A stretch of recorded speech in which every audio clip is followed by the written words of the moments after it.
नमस्कार दोस्तों, अटल अनुसंधान अकादमी यूट्यूब चैनल से मैं अवनीश शुक्ला आप सभी का हार्दिक स्वागत करता हूं। दोस्तों, सुबह की इस वीडियो में प्रतियोगी जीवन से संबंधित विभिन्न महत्वपूर्ण सूचनाओं को लेकर के आपके सामने उपस्थित हुआ हूं। तो आइए देखते हैं ऐसी कौन कौन सी महत्वपूर्ण सूचनाएं हैं। पहली सूचना उत्तर प्रदेश में असिस्टेंट प्रोफेसर भर्ती प्रक्रिया से संबंधित है। यहाँ पर आप देख रहे हैं, अगले वर्ष शुरू होगी असिस्टेंट प्रोफेसर भर्ती प्रक्रिया। एजेंसी चयन के लिए पूर्व में जारी विज्ञापन निरस्त, दोबारा जारी किया जाएगा विज्ञापन। क्षैतिज आरक्षण पर भी पेच। यहाँ पर आप देख रहे हैं, प्रदेश के अशासकीय महाविद्यालयों में असिस्टेंट प्रोफेसर के 2000 से अधिक पदों पर भर्ती की प्रक्रिया अब अगले साल ही शुरू हो सकेगी। एजेंसी चयन के लिए जारी किया गया विज्ञापन उत्तर प्रदेश उच्चतर शिक्षा सेवा आयोग ने निरस्त कर दिया है। आयोग ने नए सिरे से विज्ञापन जारी किया है। ऐसे में माह के अंत तक एजेंसी का चयन हो सकेगा। वहीं क्षैतिज आरक्षण को लेकर भी पेच फंसा हुआ है। इस मसले पर उच्च शिक्षा निदेशालय ने अभी तक स्थिति स्पष्ट नहीं की है। पूर्व उच्च शिक्षा निदेशक डॉक्टर वंदना शर्मा के कार्यकाल में ही उच्च शिक्षा निदेशालय ने असिस्टेंट प्रोफेसर के 2016 पदों पर भर्ती के लिए अधियाचन यूपीएचईएससी को भेज दिया था, लेकिन क्षैतिज आरक्षण को लेकर स्थिति स्पष्ट नहीं थी। मामला शासन स्तर पर पहुंचा, हालांकि इसका अभी तक हल नहीं निकला है। इस बीच उत्तर प्रदेश उच्चतर शिक्षा सेवा आयोग ने असिस्टेंट प्रोफेसर भर्ती के लिए अपने स्तर से तैयारियां शुरू कर दी है। आयोग को क्षैतिज आरक्षण पर निदेशालय से स्थिति स्पष्ट होने का इंतजार है। इसके साथ ही आयोग को भर्ती परीक्षा कराने के लिए एजेंसी का चयन भी करना है। आयोग ने इसके लिए 18 नवंबर से 2 दिसंबर तक आवेदन मांगे थे। आयोग ने इसका विज्ञापन भी जारी किया था, लेकिन यह विज्ञापन विवादों में फंस गया था। दरअसल उस वक्त एमएलसी चुनाव की आचार संहिता लागू थी और आयोग ने अपने विज्ञापन में एजेंसी चयन के साथ असिस्टेंट प्रोफेसर भर्ती का भी जिक्र किया था। विवाद के कारण आयोग ने जिला प्रशासन को पत्र भेजकर इस बारे में दिशा निर्देश मांगे थे। प्रशासन से मिले निर्देश के बाद आयोग ने यह विज्ञापन निरस्त कर दिया और आचार संहिता समाप्त होने के बाद नया विज्ञापन जारी किया, जिसके तहत आवेदन की अंतिम तिथि 24 दिसंबर निर्धारित की गई।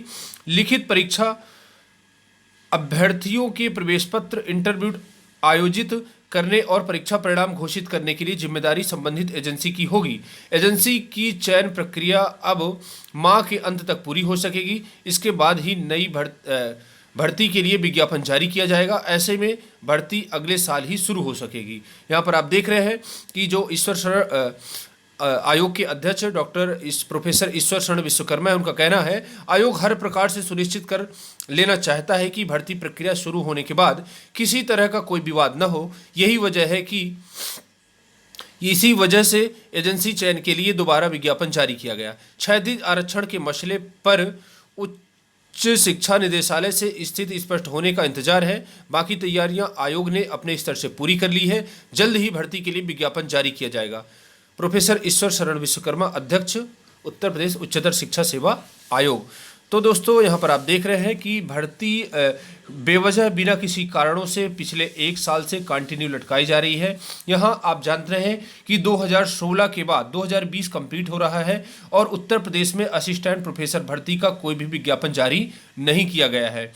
जो छात्र नेट पीएचडी किए बैठे हुए हैं, उन छात्रों को विज्ञापन का बेसब्री से इंतजार है, किंतु दिन प्रतिदिन विज्ञापन को किन्हीं न किन्हीं कारणों को हवाला दे करके विज्ञापन को लंबित किया जा रहा है। इससे छात्रों का नुकसान हो रहा है।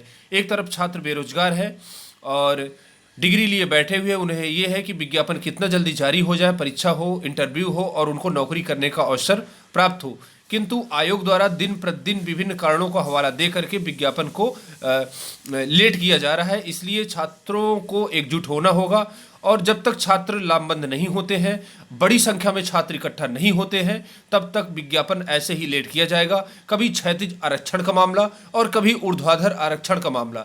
मैं आयोग और निदेशालय से पूछना चाहता हूं कि 2016 में असिस्टेंट प्रोफेसर भर्ती का विज्ञापन जारी किया गया था और 2016 से 20 कंप्लीट हो रहा है।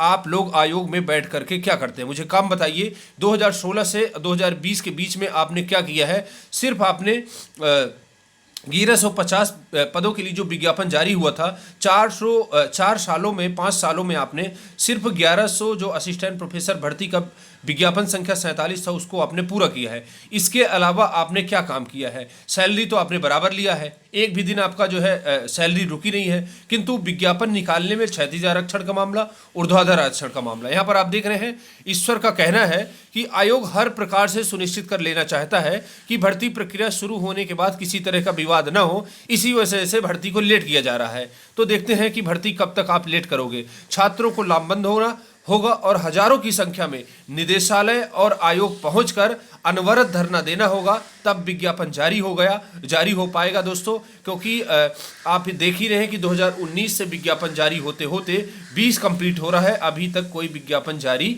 नहीं किया गया है। कभी एक विषय बढ़ाया जा रहा है, कभी पाठ्यक्रम चेंज किया जा रहा है, कभी पैटर्न चेंज किया जा रहा है, कभी एजेंसी, मतलब बेवजह का काम जो एजेंसी चयन दो बार एजेंसी चयन की जा रही है, जिसमें किसी प्रकार का कोई बस एक लेट करने का तरीका है और कुछ नहीं है। इसके बाद यहाँ पर भी आप देख रहे हैं खुशखबरी, नए साल में निकलेगी असिस्टेंट प्रोफेसरों की भर्ती। ये खुशखबरी सुनते सुनते तो 2 साल हो गया है, आज तक विज्ञापन ही नहीं जारी हुआ है। यहाँ पर आप देख रहे हैं असिस्टेंट प्रोफेसर पद की भर्ती निकालने की आस में बैठे प्रतियोगियों का इंतजार बढ़ गया है।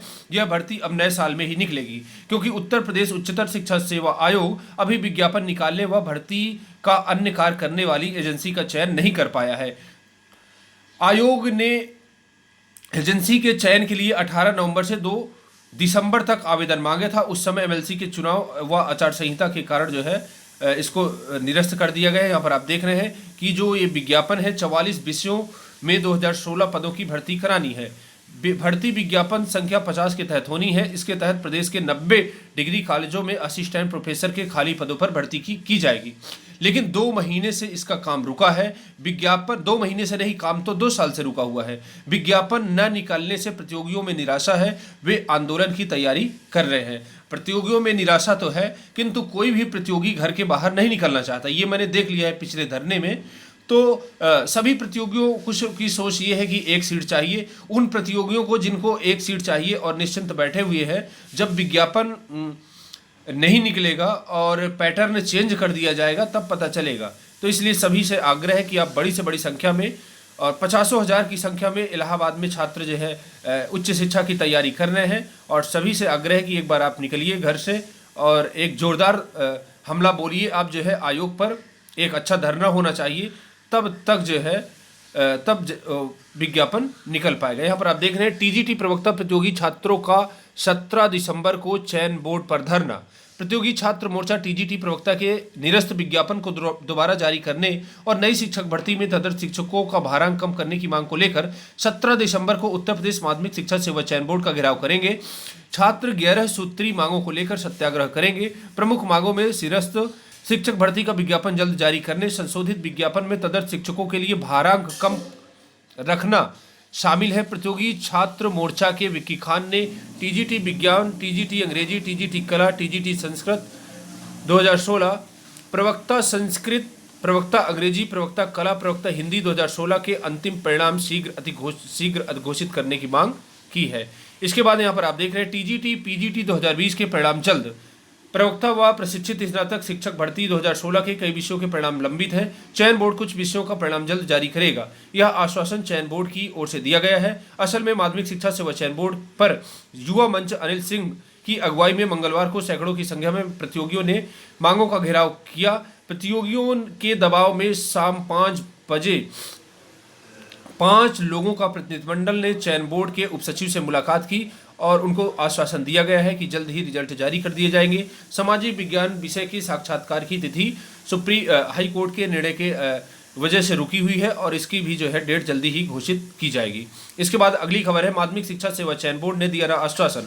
माध्यमिक शिक्षा सेवा चयन बोर्ड ने प्रवक्ता व प्रशिक्षित स्नातक शिक्षक भर्ती 2016 के लंबित परिणामों में से कुछ को जल्द जारी करने का आश्वासन प्रतियोगियों को दे दिया है। चयनित अभ्यर्थियों को प्रशिक्षण पर न भेजने की जानकारी तलब। इलाहाबाद हाईकोर्ट ने 2018 की पुलिस भर्ती में चयनित अभ्यर्थी को प्रशिक्षण के लिए न भेजे जाने को लेकर दाखिल याचिका पर राज्य सरकार व भर्ती बोर्ड से जानकारी मांगी है। कोर्ट ने पूछा है कि भानु प्रताप राजपूत केस के फैसले के आधार पर यह याचिका भी स्वीकार कर ली जाए।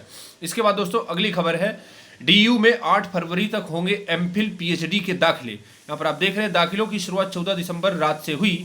डायरेक्ट पीएचडी के दाखिले 25 जनवरी तक होंगे। दिल्ली विश्वविद्यालय में यूजी पीजी के दाखिले के बाद अब एमफिल पीएचडी में प्रवेश प्रक्रिया आधारित व डायरेक्ट दाखिले की शुरुआत हो गई है। डीयू से संबद्ध 16 संकाय और 86 शैक्षणिक विभागों में एमफिल पीएचडी करने वाले शोधार्थियों के लिए दाखिले की शुरुआत 14 दिसंबर से शुरू हुई। यह प्रक्रिया 8 जनवरी 2021 तक चलेगी। वहीं सीधे पीएचडी कराने वाले विभागों में दाखिले की तिथि 14 दिसंबर से 25 जनवरी 2021 तक शुरू है। ऐसे छात्र जो पीएचडी या फिर एमफिल करना चाहते हैं उनको पीएचडी या फिर एमफिल में दाखिले का बेसब्री से इंतजार था, ऐसे छात्र जो है डायरेक्ट एडमिशन ले सकते हैं। इसके बाद आरक्षित सीटों को भरने के लिए जारी हो सकती है कट ऑफ। डीयू में शैक्षणिक सत्र 2020-21 के दाखिले 31 दिसंबर तक समाप्त हो जाएंगे। दिल्ली विश्वविद्यालय में शैक्षणिक सत्र 2020-21 के दाखिले 31 दिसंबर तक समाप्त हो जाएंगे, लेकिन अक्टूबर से शुरू हुई दाखिला प्रक्रिया के बावजूद अब तक आरक्षित सीटें नहीं भर पाई रही हैं। इन सीटों को भरने के लिए कट ऑफ जारी होने की संभावना बन रही है। इसके बाद CHSL 2020 आवेदन की तिथि 19 तक बढ़ी। सर्वर में हो रही परेशानी की शिकायतों के कारण कर्मचारी चयन आयोग ने लिया फैसला। CHSL आवेदन एवं परीक्षा से जुड़ी महत्वपूर्ण तिथियां। ऑनलाइन आवेदन की अंतिम तिथि 19 दिसंबर 2020। ऑनलाइन आवेदन की फीस जमा करने की अंतिम तिथि 21 दिसंबर 2020। चालान के जरिए फीस जमा करने की अंतिम तिथि 24 दिसंबर 2020। CHSL टीयर फर्स्ट कंप्यूटर आधारित परीक्षा 12 से 27 अप्रैल 2021। यहाँ पर आप देख रहे हैं कर्मचारी चयन आयोग ने कंबाइंड हायर सेकेंडरी लेवल परीक्षा 2020 के ऑनलाइन आवेदन की तिथि 19 दिसंबर तक बढ़ा दी है। CHSL आवेदन का सर्वर लगातार धीमा चलने के कारण आयोग ने 19 तक आवेदन के साथ ऑनलाइन फीस जमा करने की तिथि 21 दिसंबर तक बढ़ा दी है। इसके बाद अगली खबर है ऑनलाइन आवेदन में संशोधन की मंजूरी नहीं। 69,000 सहायक अध्यापक भर्ती शासनादेश पर मुहर। सहायक अध्यापक भर्ती प्रक्रिया के अड़चनें समाप्त। हाईकोर्ट ने कहा भेदभावपूर्ण नहीं 4 दिसंबर 2020 का शासनादेश। इलाहाबाद हाईकोर्ट ने 69,000 सहायक अध्यापक भर्ती परीक्षा में 4 दिसंबर 2020 को जारी शासनादेश को सही करार देते हुए ऑनलाइन आवेदन की त्रुटि सुधार करने की अनुमति देने से इनकार कर दिया है। कोर्ट ने कहा कि 4 दिसंबर के शासनादेश में कोई अवैधानिकता नहीं है और न ही यह भेदभावपूर्ण है। शासनादेश नियम 14 के अनुरूप है। इसके बाद अगली खबर है सहायक अध्यापक भर्ती को एक प्रश्न के अंक देने का निर्देश। 68,500 सहायक अध्यापक भर्ती। इलाहाबाद हाईकोर्ट ने परीक्षा नियामक प्राधिकारी प्रयागराज को 68,500 सहायक अध्यापक भर्ती में शामिल अभ्यर्थी पुष्पेंद्र सिंह को एक प्रश्न का अंक देने और उसके फलस्वरूप मिलने वाले अन्य लाभ को देने का निर्देश दिया है। कोविड का डर 48% ने छोड़ी परीक्षा। RRB इलाहाबाद के अंतर्गत 124 पदों के लिए 2 पारियों में 39 केंद्रों पर परीक्षा प्रयागराज पे बनाए गए थे 12 केंद्र। रेलवे में अलग अलग पदों के लिए मंगलवार को शुरू भर्ती परीक्षा में कोविड संक्रमण और ठंड का असर दिखा। करीब 48% अभ्यर्थियों ने परीक्षा छोड़ दी। कई केंद्रों पर आगे भी परीक्षा जारी रही गई। इसके बाद अगली खबर है शिक्षक भर्ती में दिव्यांग आरक्षण पर महानिदेशक लेंगे निर्णय। यहाँ पर आप देख रहे हैं इलाहाबाद हाईकोर्ट ने 69,000 सहायक अध्यापक भर्ती में ऑनलाइन आवेदन की त्रुटि सुधारने के अनुरूप अनुमति देने से इनकार कर दिया है और 4 दिसंबर 2020 के शासनादेश को वैध करार दिया है। बेसिक शिक्षा परिषद के प्राथमिक स्कूलों में 69,000 शिक्षक भर्ती में दिव्यांगों को उचित आरक्षण न देने के उचित आरक्षण न देने के मुद्दे पर अभ्यर्थियों ने मंगलवार को भी प्रदर्शन किया है। उनका कहना है कि शासनादेश के मुताबिक 4% विशेष आरक्षण दिया जाना चाहिए, लेकिन दिव्यांगों को यह लाभ नहीं मिला है। इसके बाद अगली खबर है शिक्षिकाएं दोबारा तबादले को 18 से कर सकती हैं आवेदन। असाध्य रोगी शिक्षक व शिक्षिका भी आवेदन के हकदार। अंतर जिला तबादले के लिए आवेदन लेने का कार्यक्रम जल्द। शादी करने वाली अध्यापिकाओं को तबादले का मिलेगा दूसरा अवसर। इसके बाद दोस्तों अगली खबर है इस बार गणतंत्र दिवस पर मेहमान होंगे ब्रिटेन के प्रधानमंत्री बोरिस जॉनसन। विदेश मंत्री बोले यह भारत ब्रिटेन संबंधों के नए युग की शुरुआत का प्रतीक। जयशंकर और ब्रिटिश विदेश मंत्री राव के बीच विभिन्न मुद्दों पर हुई विस्तार से बातचीत। इसके बाद अगली खबर है जो बाइडेन अमेरिका के 46वें राष्ट्रपति घोषित। भारत ब्रिटेन रिश्तों की मजबूती के लिए 10 वर्षीय रोडमैप पर सहमत। जयशंकर बोले जॉनसन का मुख्य अतिथि बनना संबंधों में नए युग का प्रतीक। तो दोस्तों आज के लिए बस इतना ही, मिलते हैं नेक्स्ट वीडियो में। पूरा वीडियो देखने के लिए बहुत बहुत सा धन्यवाद। यदि वीडियो आपको अच्छा लगा हो वीडियो को लाइक करिए, सब्सक्राइब करिए, वो अधिक से अधिक लोगों के बीच में शेयर करिए। धन्यवाद।